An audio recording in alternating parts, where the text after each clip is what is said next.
What is good, YouTube? Quinn Wade coming to you with an analysis breakdown on Bennedict Mathurin. He's a good catch and shoot 3-point shooter so far in his career, and I like the fact that he can relocate and move without the basketball to find open spots so he can get high percentage 3-point shots within the offense. I think that's a great attribute to have, especially when you're a guy that's trying to learn how to shoot at a consistent level. But he also can shoot contested threes, which is needed sometimes because of the defense can get you uncomfortable, but you still got to have the confidence to make shots. And that's what makes him a great player because he can even hop into shots and make it real well in his game. And that's something that's really good to see. But he also can make the difficult ones. When the shot clock is low, he can make plays off the dribble and you can trust him to be able to knock them down. And that's something that's really strong to have in your game. But these shots are highly not recommended until the shot clock is low, but having the ability to make them is very special and very tough to do for most players. But he also moves without the basketball to cut to the rim to get high percentage shots, and he always cuts when a big man is not really there for the most part, so that way it's a more cleaner look. And he is athletic and explosive going to the rim, so if you're late or you're not going to get there in enough time, by then he already put the ball in the basket. And it's really good to see him be even in the dunker spot sometimes and just being able to go straight up and finish. And that's one of the highest percentage shots you can have in the game. And he usually does get a couple of those throughout the game. And it just because he just has good smartness or he's attacking a little bit in semi transition too. And his ability just to be aggressive. He can even break down the defense and get straight to the basket if he wants, even though he doesn't really prefer to go to the paint that way. He still has that ability too if he needs to. And that fake to the floater is always good because the center has to respect that, or he has to respect the person in the dunker spot, and he's just able to read that and just attack when he wants to, how he wants to. And the floater is just another thing that he has to put pressure on the center to make a decision and pick their poison. And then you look at the fact that he can make mid ranges if he needs to. It's something else that he can do. He just doesn't do it enough because he feels that his other shots that he'd rather take in the flow of the offense in a team that he plays for, and he turns them down. He also is a solid passer. He makes good reads at the top of the key. He can see everything, and he just usually gets off the ball early and often just to make sure the guy gets the ball to score. And that's good, especially for the bigs, for them to be able to get in the paint. And you know how quick people run to the paint to make sure they can foul him or contest the shot, and he delivers it early most of the time, and that's good to see because he's not really the primary decision maker on his team. But it's good that he can be a combo type of guard or a playmaker type of guard, even if he's finding 3-point shooters. He can do that too early and often in the offense, or even in the late shot clock when it's about 10 seconds or less. And I like the fact that he can score in transition. He's really good at that. He has some of the best footwork when he's trying to attack the rim and attack the basket. And it's usually that deadly Euro step or just attacking you full straight on while you're backpedaling. He's able to go straight up and score because he's just so good at hanging in the air and still being able to get quality out of that. And I like the fact that he doesn't really fear getting touched or he doesn't try to avoid contact. He goes straight at you looking for the contact, even if it's not a foul that's going to be called. And you will like that because it just makes it more good and it allows you to crash the boards too when somebody attacks like that at the paint. And like I said, he has a killer Euro step, like most people do. Is a move you have to add to your game.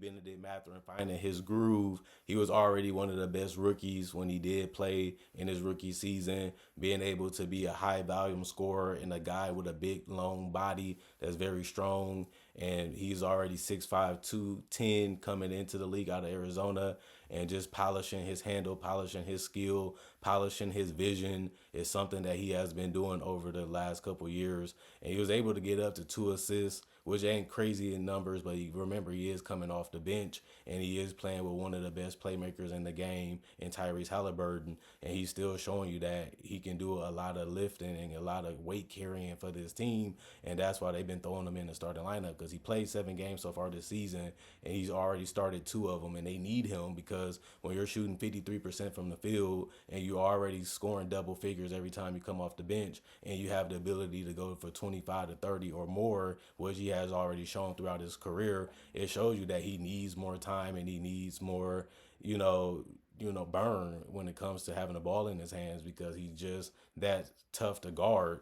And you look at the fact that he's a decent free throw shooter for his career. You look at that the fact that he can shoot the three and he can create his own shot. He's a solid rebounder too for his position.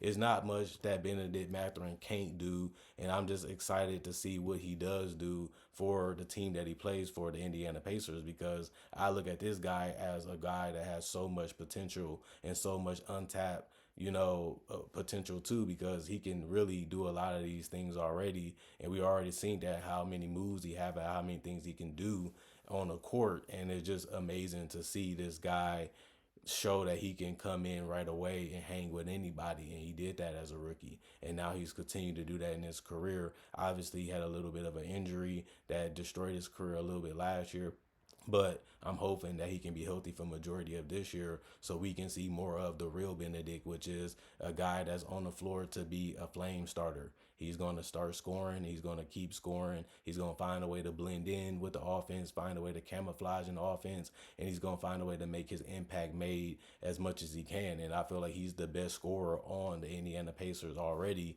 and he only played 3 seasons with them. And even though the numbers don't say it and the numbers don't look like it, it will start to make more sense as he get more time as a starter and gets more minutes to be able to show what he can do at a more consistent level, because the lineups will be better, the chemistry will be better, and his position of having respect on the team will be better. And it's just good to see them say, well, we have to find a way to win more games, so we're going to put Bennedict Mathurin in the starting lineup because he's just that good, coming off the bench, that we need him more than we have ever needed. And that's the type of thing that say, well, we need you to step it up. And I think the numbers will come, the awards will come for him, just because he's been patient. He hasn't been forcing it. He hasn't been fighting for it. He just been going out there balling and playing his game and doing it at a high level to the point where he warranted a video like this just to showcase how great he is and how many things that he can do well, and the things that he succeed in most guards can do at a higher level, just because the opportunity was there, and now he might be able to get this opportunity to showcase what he really can do in those minutes that he never was able to fully get, you know. And I'm just going to be also interested in him playing in the fourth quarter down the stretch, like I have seen this year, where they using him more as a closer.